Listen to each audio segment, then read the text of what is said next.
Good morning students. आज हम exercise 10.2 start करेंगे। तो 10.2 में हमें अपना जो कैश मेमो का जो बिल होता है, जैसे कहीं पर दुकान वगैरह पे हम कुछ खरीदते हैं, उसका जैसे वो पेमेंट का बिल बनता है, वो बिल बनाना है। ठीक है, तो हमारा क्वेश्चन है, Hemant purchase the following items from Vasudev milk dairy as per bill number 428 on date 29/1/15। तो इस डेट के अकॉर्डिंग और इस बिल नंबर के अकॉर्डिंग, और जिसका नाम क्या है हेमंत, और उस दुकान का नाम क्या है वासुदेव मिल्क डेयरी। इस नाम के अकॉर्डिंग हमको क्या बनाना है, बिल बनाना है। अब बिल के अंदर आइटम कौन कौन से हैं, 8 लीटर मिल्क @ अब ये ए का मतलब है 1 किलो मिल्क का, या 1 लीटर कितने का है 40.25, और 3 kg कर्ड 60 रुपए 1 kg का। यहाँ पर 3 kg का रेट निकालना पड़ेगा। 2 kg घी है, लेकिन 1 kg का आपको 450 रुपीज बता रखा। 5 लीटर बटर है, तो यहाँ पर 1 लीटर का दे रखा है। ठीक है, अब इसका आपको बिल बनाना है। तो बिल बनाने से पहले क्या लिखेंगे, देखो सबसे पहले यहाँ पर बिल कैश मेमो, आपको ऐसा ये बॉक्स बनाना है। ठीक है, बॉक्स के ऊपर यहाँ कॉर्नर में लिखोगे बिल नंबर और डेट जो आपको क्वेश्चन में दी हुई है। उसके बाद वासुदेव मिल्क डेयरी, जगह का नाम उसमें नहीं था इसलिए मैंने कोटा डाल दिया। यहाँ पर अगर क्वेश्चन में जगह का नाम होगा तो वो जगह आपको यहाँ लिखनी पड़ेगी। उसके बाद नेम एंड एड्रेस, तो हेमंत, और एड्रेस में डालोगे कोटा। सीरियल नंबर डाल देंगे। फिर आइटम्स में क्या था, milk, quantity, items, quantity, rate और अमाउंट। पहला क्या था आइटम मिल्क, क्वांटिटी कितनी थी 8 लीटर, और रेट क्या था उसका 1 लीटर का 40.25। तो क्या करना पड़ेगा, 8 को 40.25 से मल्टीप्लाई करोगे तो यहाँ पर आंसर आएगा टोटल अमाउंट। मतलब 1 किलो दूध 40 रुपए और 25 पैसे का आता है, तो 8 किलो दूध या 8 लीटर दूध कितने का आएगा, तो 8 को इससे मल्टीप्लाई करके या 8 का इससे मल्टीप्लाई करके रुपीस यहाँ लिखना है। इसी तरह से कर्ड 3 kg और 60 रुपीज, मतलब 1 किलो का दिया हुआ है, 3 किलो का निकालने के लिए 3 से 60 को मल्टीप्लाई करना पड़ेगा, तो यहाँ 180 आएगा। घी 2 kg है, उसमें से 1 kg का 450 दिया हुआ है, 2 kg का क्या होगा 450 इंटू 2 900। बटर मिल्क 1 kg का दिया है 20.75, 5 kg का क्या होगा तो 103.75। अब यहाँ पर टोटल, इन सब का टोटल प्लस कर लेंगे। ठीक है, डेसिमल वाली डेसिमल में लिख लिया, वो बाकी डिजिट को यहाँ पर प्लस कर लिया, और इसके सामने यहाँ पर इसको वर्ड्स में लिखेंगे 1575। ठीक है, जो यहाँ पर आपका वर्ड फिगर में है इसको वर्ड्स में यहाँ लिखेंगे, और नीचे ये 1 और 2 points, errors and omission accepted. Second, goods once sold not be taken back, बेचा हुआ माल दोबारा नहीं होगा। उसके बाद लास्ट में साइन।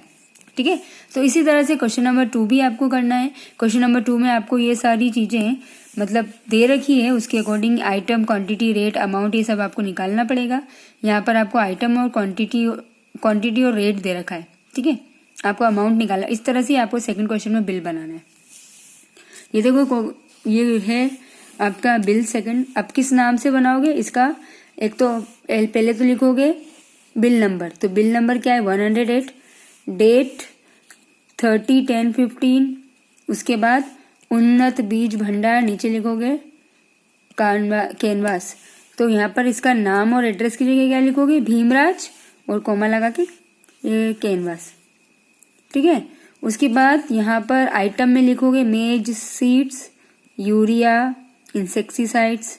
ठीक है, यहाँ पर 3 चीजें, और क्वांटिटी में 5 kg, 35 kg, 1 लीटर, और रेट में 37.25, 45 और 23 235। अमाउंट में क्या लिखोगे, 5 का मल्टीप्लाई इससे करोगे, 35 का मल्टीप्लाई 45 से करोगे, 1 का मल्टीप्लाई इससे करोगे, फिर टोटल करके लास्ट में जो मैंने लिखे हैं 2 पॉइंट वो आपको नीचे लिखना है और नीचे साइन लिखना है। तो सेकंड वाला क्वेश्चन आप करोगे। थर्ड वाले क्वेश्चन में आपको यहाँ पर बिल पूरा बना हुआ है। यहाँ पर आपको बताया गया है कि बिल के अंदर ये टोटलिंग के अंदर कुछ मिस्टेक है, तो क्या करना है आपको क्या करना है, दोबारा ये एज इट इज बिल बनाना है यहाँ तक। उसके बाद इन दोनों का जो मल्टीप्लीकेशन है वो चेक करना है कि यहाँ पर ये मल्टीप्लाई सही है कि नहीं है। ठीक है, ये मल्टीप्लीकेशन चेक करोगे, उसके बाद टोटल चेक करोगे। अगर यहाँ पर टोटल चेंज होगा तो यहाँ पर भी वर्ड्स में भी चेंज करोगे। ठीक है, इसी तरह से फोर्थ क्वेश्चन देखो, यहाँ पर ये पूरा बिल बना हुआ है ना। अब इस बिल के अंदर कुछ करेक्शन था, तो वो क्या करेक्शन है वो मैंने करा है। देखो यहाँ देखना आपका टोटल अमाउंट 150.50 आ रहा है और यहाँ पर इन दोनों को मल्टीप्लाई करने पर ₹154.50 आ रहा था। तो ये एक करेक्शन था, है ना, ये करेक्शन किया मैंने। उसके बाद यहाँ पर 3 को 140 से मल्टीप्लाई करा है तो यहाँ पर 140 ही लिखा है, बल्कि 3 kg से मल्टीप्लाई करेंगे तो यहाँ पर आएगा 420। 140 इंटू 3 420 आएगा, ठीक है। उसके बाद यहाँ पर 5 को 25 से मल्टीप्लाई किया है तो 126 रुपीज़, तो ये तो करेक्ट है। और 2 लीटर को 75 से मल्टीप्लाई किया है तो यहाँ आ रहा है 140.80, लेकिन इसको इससे मल्टीप्लाई करने पर आ रहा है 150.80। तो ये अमाउंट में आपका करेक्शन है, तो ये करेक्शन किया मैंने। फिर इसका टोटल प्लस किया, यहाँ आ रहा था 557, लेकिन यहाँ हमारा नया टोटल कितना है 851.30। फिर इसका हमने यहाँ पर वर्ड्स में लिख लिया। उसके बाद ये 2 पॉइंट तो सब में ही लिखने और ये साइन। अब देखो इस बिल के अंदर जो था बिल एंड कैश मेमो, यहाँ पर भी बिल एंड कैश मेमो, यहाँ बिल नंबर, यहाँ पे भी बिल नंबर, यहाँ डेट, इधर डेट, यहाँ पर ये दुकान का नाम, तो ये दुकान का नाम, और ये उसके बाद नेम एंड एड्रेस, तो ये नेम एंड एड्रेस। उसके बाद ये पूरा एज इट इज़ है, बस यहाँ पर आपका टोटल में मिस्टेक है, ठीक है। और इस क्वेश्चन में भी टोटल में मिस्टेक है, तो आपको इसी की तरह से ये कॉपी करना है, लेकिन इसका टोटल अमाउंट आपको चेक करना है कि ये मल्टीप्लाई करके कहाँ पर मिस्टेक है, फिर उसको टोटल में चेंज करना है और यहाँ वर्ड्स में चेंज करना, बाकी ये पूरा एज इट इज़ बनेगा, ठीक है स्टूडेंट्स। तो ये कंप्लीट करने के बाद आपकी एक्सरसाइज खत्म हो जाती है। उसके बाद आपका आता है ये एग्जामिनेशन टाइप क्वेश्चंस। तो एग्जामिनेशन टाइप क्वेश्चन मैंने आपको बताए थे कि आपको खुद को ही सॉल्व करने हैं। तो आप चाहें तो, क्योंकि इस एक्सरसाइज में क्वेश्चन ज़्यादा नहीं है, तो इसके ये जो 2 क्वेश्चंस हैं, इन क्वेश्चंस को भी आप इनके साथ कॉपी में कर सकते हो, ठीक है। तो इन क्वेश्चन को भी आप क्या करोगे, कॉपी के अंदर कर लोगे। तो ये आपकी एक्सरसाइज खत्म हो गई और इसका चैप्टर भी खत्म हो गया। अगले वीडियो में हम हमारा नया चैप्टर टाइम स्टार्ट करेंगे, तो यहाँ तक आप कंप्लीट कीजिए। Okay, thank you, good bye.